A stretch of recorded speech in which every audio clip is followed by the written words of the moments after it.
ഒന്ന് രണ്ട് പാളിപ്പോയ പരീക്ഷണങ്ങൾക്കൊടുവിൽ ഞാൻ അടുത്ത പരീക്ഷണത്തിനായി ഒരു കാർഡ്ബോർഡ് ഷീറ്റ് ഇതുപോലെ എടുത്തിട്ടുണ്ട്. അത് നീളത്തിൽ കട്ട് ചെയ്ത് അതിലേക്ക് നമ്മുടെ പൈപ്പ് ക്ലീനർ യെല്ലോ കളർ തന്നെ എടുത്തിട്ട് ഇതുപോലെ ഒന്ന് റൗണ്ട് ചെയ്ത് കൊടുക്കുന്നുണ്ട്. അപ്പോൾ നിങ്ങളൊന്ന് ഗസ് ചെയ്യാവോ എന്താണ് ഞാൻ ഉണ്ടാക്കാൻ പോകുന്നതെന്ന് കമൻറ്റ് ചെയ്യാൻ മറക്കരുതേ.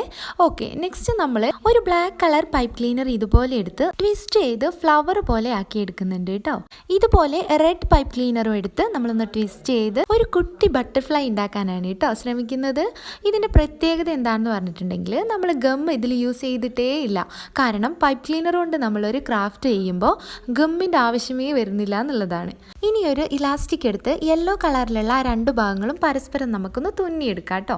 ഇനി ഡെക്കറേഷന് വേണ്ടിയിട്ട് ഇതുപോലെ കുറച്ച് ഗ്ലിറ്റർ ആഡ് ചെയ്യുന്നുണ്ട്, അതുപോലെ ബീഡ്സും ചേർക്കുന്നുണ്ട്.